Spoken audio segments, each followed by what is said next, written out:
Justile，各位观众朋友，大家好，欢迎您收看藏人行政中央电视台本周西藏华语新闻节目，我是主持人卓玛。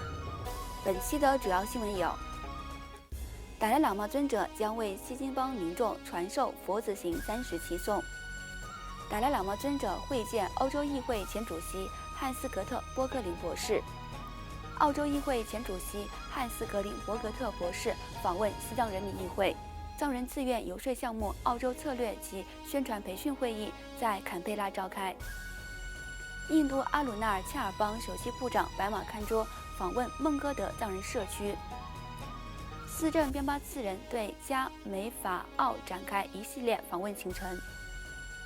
比利时联邦议会外交委员会主席呼吁中国停止同化西藏儿童。日本、西藏、维吾尔和南蒙古举办研讨会，谴责中国19号令。下面请看详细内容。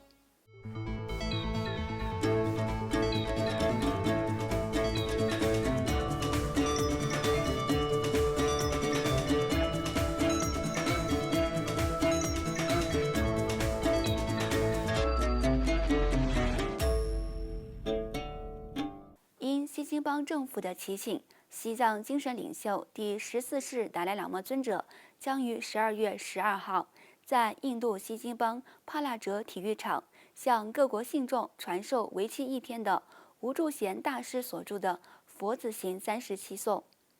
12月14号，达赖喇嘛尊者将在西蒙加拉邦萨鲁加拉的赛德古纳吉埃寺给予由格西朗日唐巴所著的发信仪轨。随后，达赖喇嘛尊者将前往印度比哈尔邦菩提迦叶，并在12月29号至30号传授法建赞，12月31号将传授文书随行。2024年1月1号，尊者将在比哈尔邦菩提迦叶给予长寿法会。此外，达赖喇嘛尊者还于11月20号上午在印北达兰萨拉的勤宫会见了欧洲议会前主席汉斯格特·波克林博士、新德里康拉德阿讷登基金会主任阿德里安·哈克博士和藏人行政中央驻布鲁塞尔代表仁增曲真根康。诺森卓玛部长还于11月20号在亚太安全创新论坛年度高峰会议上发表题为“软实力治国之道”的演讲，并于11月21号在奥克兰伊甸山纪念馆会见了新西兰藏人社区的成员和支持西藏人士。11月22号上午，部长诺森卓玛抵达新西兰奥克兰，受到了奥克兰市议员及当地藏人社区代表们的隆重迎接。在短暂参观了奥克兰后，诺森卓玛部长于22号下午圆满结束此次行程，启程返回了印度。此外，本周一11月20号下午，长期支持西藏自由运动的欧洲议会前主席汉斯格和藏人行政中央驻布鲁塞尔代表仁增曲真访问西藏人民议会，会见议长康波索南丹培和副议长庄马次仁及常务委员会成员，并就双方关心的议题进行了交流。议长康波索南丹培对汉斯格特·波格林博士和哈克博士等到访人士介绍了在西藏精神领袖达赖喇嘛尊者的领导下，流亡藏人僧俗民众在保护和弘扬西藏独特语言、文化和宗教方面所取得的成功，并呼吁欧洲各国支持藏人行政中央保护西藏独特身份的努力。随后，汉斯格特·伯格林博士向正副议长致意，并发言谈到了他对达赖喇嘛尊者的钦佩，以及尊者对他的积极影响。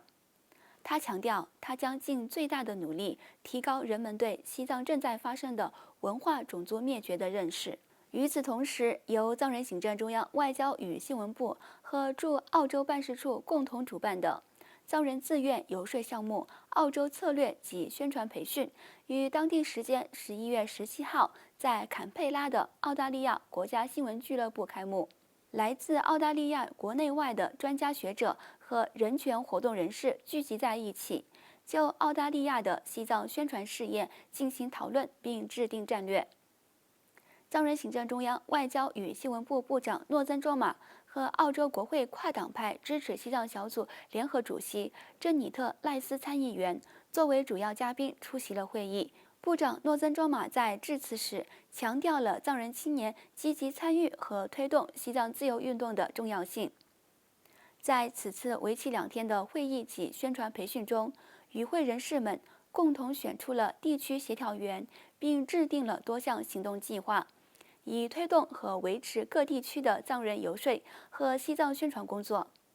在取得了一系列的进展后，本次会议于11月18号圆满结束。另外，印度阿鲁纳恰尔邦首席部长白马堪卓于11月14号开始对印南孟哥德藏人社区展开了为期3天的访问行程，